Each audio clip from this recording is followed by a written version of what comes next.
our next guest speaker. So we're moving now from New Zealand back to Melbourne. We're moving back into a local area, and I'd like to welcome Dr. Andrew Kilsby, who is very well known, I think, to most of us. Andrew, I'm not going to go through all the books that you've written, but I will say that I think you're currently working on another 4, is that right, as we speak? Well, come on, mate, hurry up. Get them published.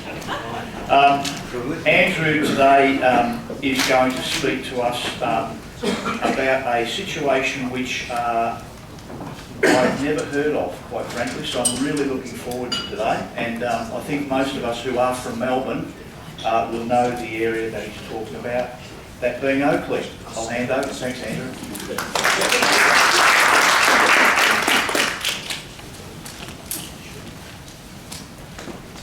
Hello everybody, still awake? Good.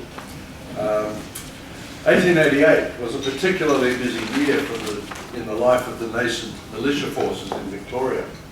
Formed in 1885 to replace, in large part, volunteer forces which had been in existence since the mid-1850s, militia involvement in the social, military and civil life of this wealthy colony was already comprehensive and well reported.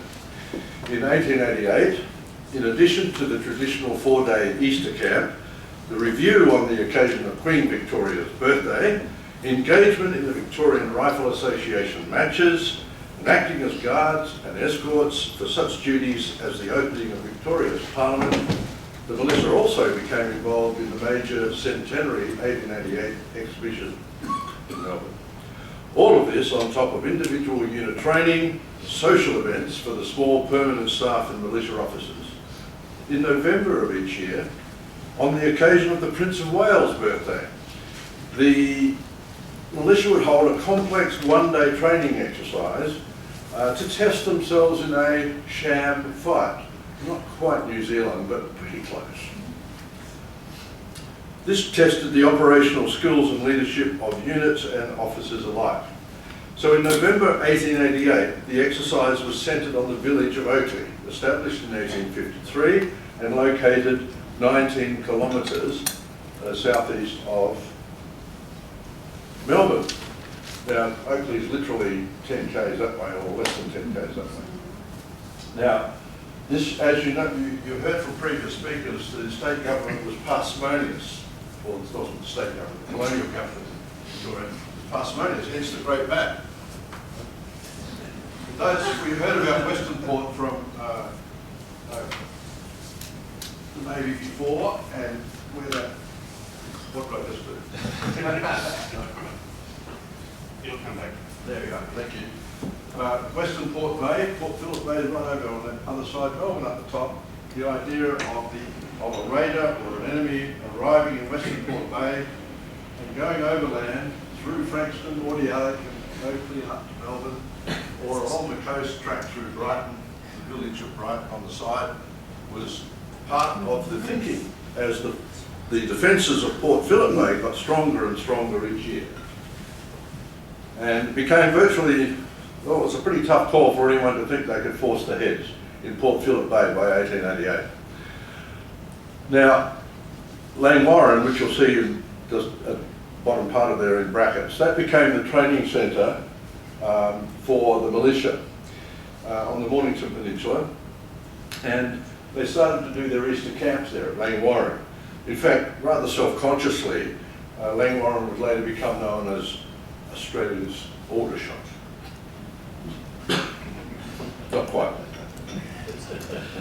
From the early 1860s, when volunteer forces were themselves new, there was concern that, as I've said, an invader could come up through Western Port. So that's part of the reason why Langwarrin was positioned where it was. So going back to this regular idea of a 1-day sham fight, the previous year they'd gone up the coastal track along the coast and discovered to their horror that there was lots of swamps, which there are. Albert Park was used to be a total swamp, and around the Brighton area wasn't actually conducive to an attacker. So this year they thought, we've got Oakleigh, where a railway line is just the Gippsland, or the old Gippsland Railway comes up and and terminates at Oakleigh. And there's also a road going into Oakleigh from Dandenong, and that road goes straight into Melbourne, and we're only a few kilometres away from Melbourne. So they thought, this time we'll do the practice over there, in case the enemy was smart enough to go through Oakleigh.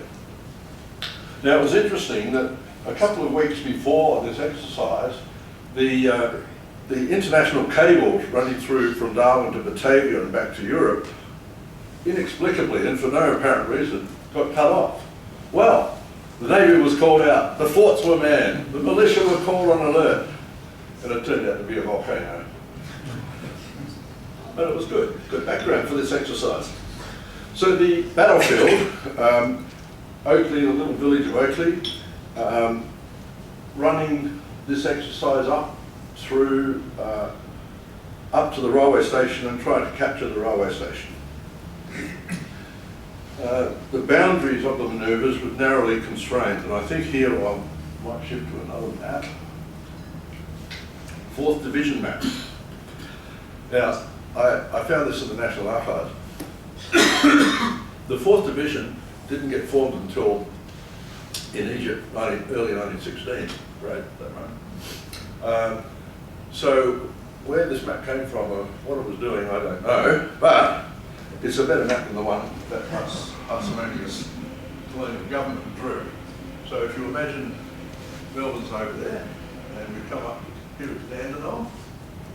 There's the Dandenong Road going along the top, the Eastern Railway, or what we know as the Gippsland Railway, coming across here.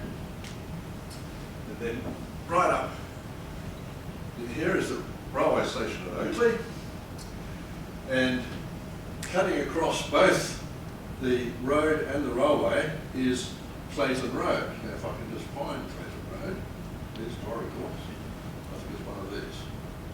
And the exercise was going to be held in this small area here. And that's a swamp too. We're coming up. Sorry? And that was a swamp too. It's where I grew up. Yeah. But they didn't go on a hill this time, so they probably learnt something. This of course is fairly rural. They weren't allowed to go on cultivated land, and Oakleigh itself was quite a small place. There's the railway station. That's an original, and still got, that's the timber building that was built at that time. Oakleigh Village was aligned along the Broadwood, which was the little straight section, if you know Warrigal Road, where Bob James' Tyre Mart is on the corner of Dandenong Road and Warrigal Road, running down towards Ferntree Gully Road turn off. Kerosene lamps illuminated the place at night. Land around it was just being developed in the urban sense. There were seven properties up for sale in the urban when this exercise took place. The station had its excuse me, ticket master's office and had a waiting room and station master living rooms. So Oakleigh, while it was still very much a rural setting, as I've just described, it was still an important road and rail junction. Now, from the defenders' main position, in the little heights just east of Oakleigh, which is now called Hunterdale, there was a clump of thick timber which pointed as like a V shape towards the defenders. I'll come to those in a minute, which sort of allowed the attackers to screen themselves behind the timber. But once they broke from the timber, it was clear firing for the artillery and the Nordenfelts guns. Essentially, the confines provided little scope for manoeuvre, and most of the press reports said, well, it's a done deal, the defence was going to win this one hands down, and so it was. Now, a quick overview of the forces, militia forces. Nearly 3 years old, the militia forces were reorganised in a major reorganisation in 1884 with a new Department of Defence in Victoria, the first in Australia, under Frederick Sargood, a real estate investor and developer, very rich and probably a crook, but anyway. The old volunteer infantry, artillery and cavalry had been replaced by part-time or actual paid but part-time officers and men, many of whom had carried forward their volunteer service into the militia, or they'd had actual service as British Army veterans. And they had a small supporting staff. Colonel Henry Roundwick was the commander, and he had a few key staff officers, both local and from England. Now, this new organisation introduced a whole range of new organisations: submarine miners, an ambulance corps, field and telegraph detachments of engineers, school cadets, Ordnance Commissariat and Transport Corps, mounted infantry and quick-firing Nordenfelts guns, both at the heads and in the horse artillery. The ground forces aside, we had the Victorian Navy and its monitor. I think the monitor was there by 1888. Still got wrong. So what we had was, in and around Melbourne, we had, in Victoria we had infantry, 2 metropolitan battalions, as well as country battalions based on Bendigo, Castlemaine and Ballarat. Field artillery, both field gun batteries and horse artillery, with the Nordenfelts. And this 3-gun section of the Nordenfeldt battery that came to this exercise was from Rupert Clark's property down at Sunbury. What was it, Rupert's battery? Garrison artillery, fixed fortifications, mounted rifles, detachments mostly volunteers drawn from rifle clubs, engineers, people who could do communications, blow up things and build things, or build things and blow them up. I'm not sure how that works in the engineers. School cadets in several parts of the state and in state schools, private and metropolitan Melbourne schools, and of course rifle clubs. Now, the Red Force was an advance guard. For the purposes of the exercise, it was only the advance guard of the Red Force. We presume the main Red Force is behind them, but for the exercise, the advance guard was a bit smaller, and they landed in Western Port Bay, were advancing on Melbourne and aimed to capture the railway station and road and railway junction. There was A and B batteries of the Field Artillery Brigade, each with 6 Armstrong 12-pounder rifled breech-loading guns, under Major John Walter Khakee and Major John Richard Ballinger, respectively. Khakee had been in the volunteer artillery since 1881, and right up until, and in 1900 he was actually the commander of the Victorian Railways Volunteer Regiment, one of the few volunteer regiments still around at that time. He'd been born in Britain. He was an employee of the Melbourne and Hobson's Bay Railway Company, and then joined the Victorian Government Railways and became their chief accountant. Quite an impressive looking fellow. I wish I had a moustache like that.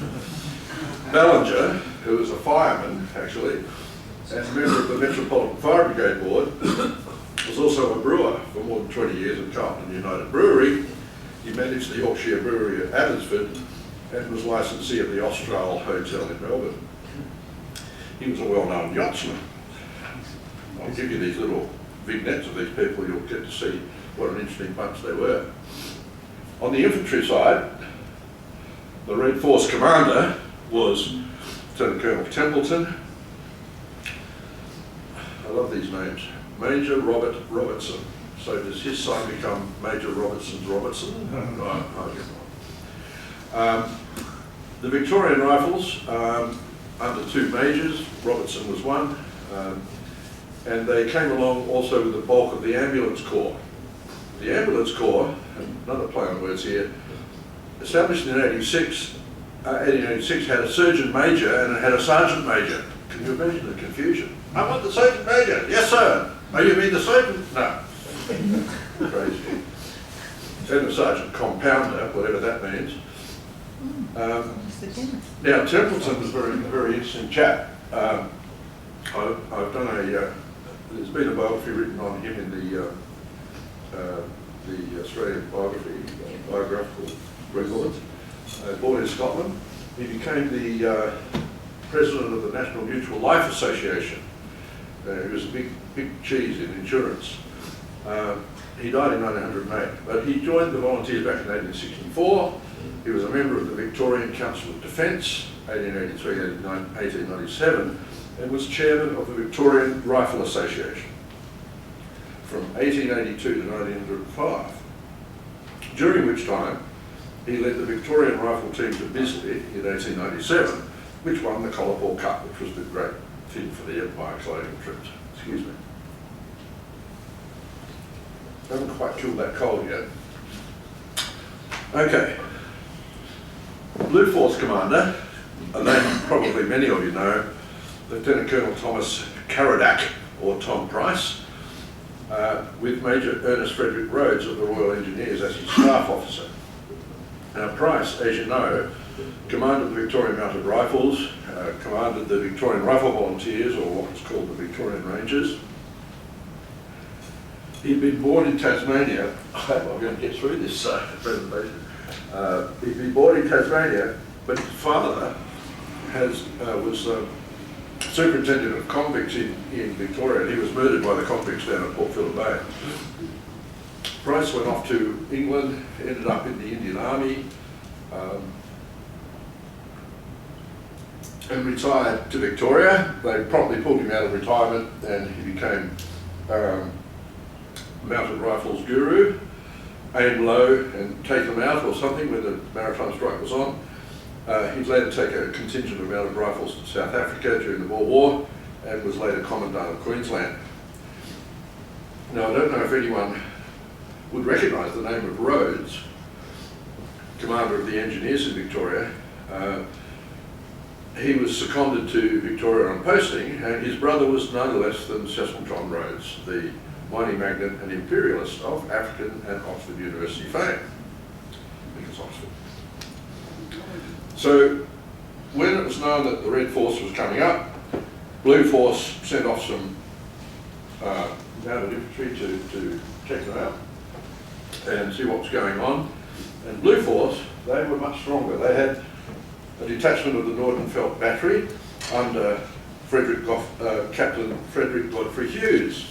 Here's another interesting name. Hughes had joined the St Kilda Corps of Royal Victorian Regiment of Artillery in 1883, and for those who know their Gallipoli history, in 1915 he was in charge of the 3rd Light Horse Brigade, where the 10th of course got smashed at the neck. Retired as a Major General. He was also twice Mayor of St Kilda. There was a detachment of Victorian artillery acting as infantry.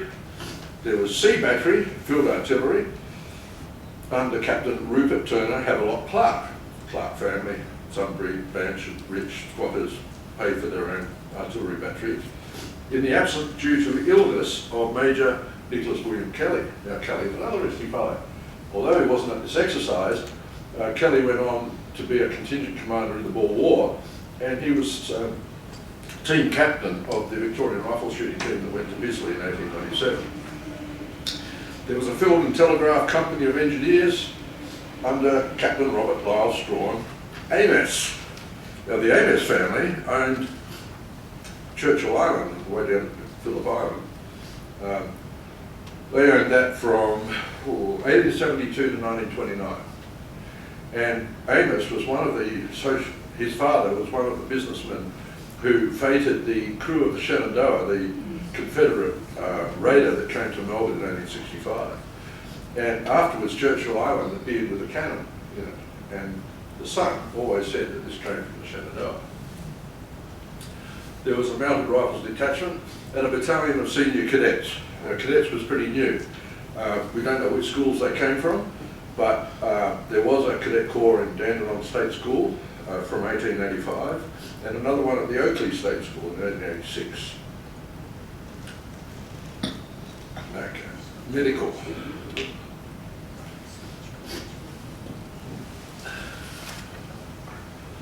The medical department included 5 surgeons.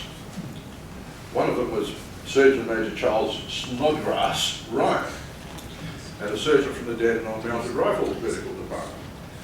Several bearer parties working the fighting line during the action, and a first dressing station for the defence was established at the rear, quote unquote, in a well-selected position. I always imagined that something like out of the sight of the senior officers, perhaps near water so I can brew up, and under a big shady gum tree, but no one there. Snodgrass, Orion, he was known as Plevna Orion because he served with the Turkish forces in the Russo-Turkish War of 1877-78. Interesting. So the Blue Force turned up, and immediately the engineers started building a skeleton 6-gun redoubt on the rise before Oakleigh, and put down 6 100-pound mines on the right front, from which a strong advance was expected. As well, the engineers, and I quote, had 2 telephone lines about a mile long, reaching from the base of the defensive positions to its outposts by either flank, and fix them with the Ada telephone, a new appliance which was kept in operation all through the action with very good results. Now that's, I guess, better than signal flags. That's what the new technology was bringing to the field. Now, the militia officers, many of them I've talked about already, were all, you know, heavy hitters in the local social and civic life of Melbourne. But what about the soldiers? The soldiers were mostly nameless, well, almost entirely nameless. You wouldn't have known any name if you read the newspaper reports. It was all about the officers. However, just by chance, I happen to have done a biography of this chap on the right, Sergeant John William Cordwell. Cordwell was in the 2nd Battalion of the Victorian Rifles, so he was at this exercise. He was a carpenter, early trade unionist. He'd emigrated from England, settled in Fitzroy and joined the militia. He was a keen rifleman, member of the Victorian Rifle Association, and won not one but 2 brassy medals. You can see the 2 medals on the top right there. The top left of the slide, the right side of the slide. The brassy medals were awarded for the best battalion shootout, advanced to contact type drill at the Victorian Rifle Association meets every year in December. 5? Okay. So, quick one on umpires. Colonel Brownrigg, whom we had before. Hutton, he was a retired British Army officer. He was a Crimea veteran and also an Indian Mutiny veteran. Colonel Freeman, he was on secondment from the British Army. He was president of the Naval and Military Club in Melbourne for 21 years. Peregrine, H.T. Fellows, was on detachment from the British Army. He went back to the UK on rotation, and he died, we see here, age 42, from the effects of injuries received when stopping a pair of runaway horses, thereby saving the lives of the occupants of the carriage to which they were harnessed. I wasn't quite sure if it was the carriage the horses were harnessed to or the occupants, but anyway, there. King, another chap, Henry King, he was a member of the Victorian Rifle team which competed at Wimbledon in England in 1876 as individuals, and then they went on to America, and he shot in the first Palmer competition in Creedmoor, USA, a competition in 1876 which is still going today. And then last, with the most awkwardly named officer, Lieutenant Charles Officer. He actually sold up in 1901 because he couldn't get into a contingent for South Africa. He went over there, may have served on Lord Roberts' staff, and became a commissioner in the Cape Colony. I'm going to run out of time because I spend so much time on these individuals, they're so fascinating. The governor was there, Henry Locke. He'd organised irregular Turkish cavalry in the Crimean War. He also was in China with Lord Elgin's expedition and got captured by the Chinese and was badly treated, according to the newspapers, whatever that means. The governor's guest, General Brownrigg, was the father of the Commandant, General Brownrigg. And they were watching. Okay, so as you might expect, I won't go into all of the detail here except to say for the first time khaki helmets, covers were used for the helmets, and the civilian journalist said, there are many eccentricities in military uniforms, but this beats the record, in this colony at least. The combination of brown khaki with the variously coloured suits was utterly inconsistent, etc. So, basically, they did attack the redoubt. It was not successful. The infantry got shot up by the Nordenfelts and the artillery opened fire. They could shoot, I think, they could hit a target half a metre wide, half a metre wide from 900 yards. So, well, that's mixing my metaphors there, isn't it? Yards and metres, but anyway, you get the idea. They were pretty accurate. And so the umpires stepped in and stopped the exercise, stood them down for 10 minutes. They were all dead. And the infantry got the same problem. So here's the main attack. Just at the last moment, as the enemy crowned a piece of rising ground opposite the redoubt, and from which it might be assumed they would attempt to storm the position, the line of ground mines was exploded. And the enemy had an idea of the fate that would have befallen them had they rashly advanced. Although only 12 pounds of powder were used for each charge, a mass of earth was thrown up by the explosion 100 feet or so into the air, while in one case a sapling, which had been lying near one of the mines, was sent hundreds of feet aloft, portions of it as large as a bottle, and snapped clean across, falling within a few feet of the men of the redoubt. Oh, breathless. Boy, that was a close call. Then he got hit by a sapling. So, at the end, the fight was called off. The officers, the troops lunched, the horses watered. The officers went into Oakleigh village and went to the local pub, which was the Forester Arms, which is still going today. It was started in 1864, named after the Foresters Lodge of the Ancient Order. And the cadets were all given a bag of food from Mr. Straker, the publican of the West, of the Three Crowns Hotel in West Melbourne, who was a very reputable caterer. In a review later, we really are at the end, the Commandant's comments, and I won't give them to you all, but the Commandant's comments seemed to confirm general opinion that Templeton's Red Force had been defeated by Price's Blue Force, and no doubt there were many conversations about that conclusion in the Naval and Military Club. Oh, sorry, that was a Nordenfelt, for those who don't know what it looks like. Okay, last. It was a useful training exercise, cheap to run, conducted on actual ground which an invader of Melbourne might be expected to use if approaching from Westernport, and using the various arms and services in combination. They tested wire telephones, khaki hats, mounted rifles, ambulance services, ordnance and commissariat. Many of the militia officers engaged held prominent positions in the colony's social and business life, and some would continue military careers well into the 20th century. And many of them, of course, seeing active service in the Anglo-Boer War just 11 years away. As for the village of Oakleigh, it no doubt returned quickly enough after the excitement to its rural and newly industrialising state, but one wonders how much the exercise of 1888 encouraged young men of the district to join in. Now, it's no coincidence that an Oakleigh detachment of H Company, Victorian Rangers, was established in 1891, and a cadet unit re-established at the Oakleigh State School in 1894, after it had been disbanded just a year before the 1888 exercise. Militia, or as they are now called, Army Reserves, still serve in Oakleigh Barracks to this day. Thank you.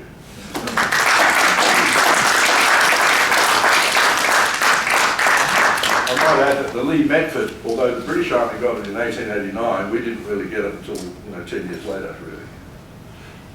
So much for modern technology. Andrew, you made it. You made it. You got through it. Oh, did I? Well done. Thank you. Yeah. Hey, I've just got one question before I open it up. How many troops were involved in the whole exercise? Oh, they never gave a number in the reports.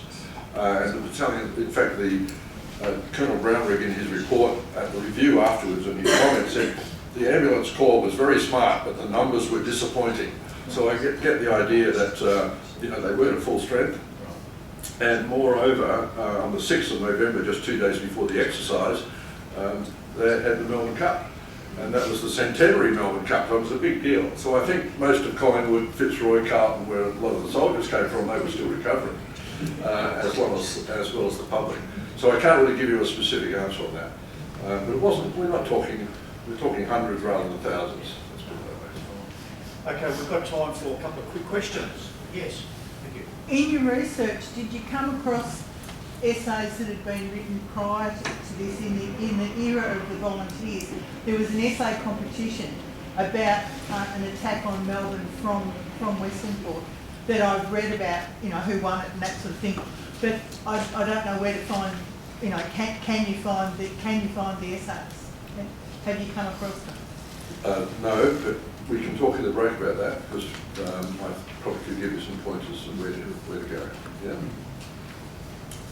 That must have been good. Any other questions? Yes. More of a comment on Charlie Snodgrass, Ryan. Ryan, His yeah. daughter was May Casey, who married Lord Casey. Ah, really? And he almost got killed due to the order of the Plebner because he served in Gallipoli, and during the ceasefire, when they went to recover bodies, he went out wearing it, and the Turks recognised it and thought he had stolen it off their bodies. And then he explained to them in Turkish that no, he actually served in the Turkish army and was now on the other side. No, that's fascinating. Now, Richard Casey, of course, was our Australian governor in Bengal in 1942, at the height of the famine. Excellent. Right, okay. Terrific. Andrew, thank you very much.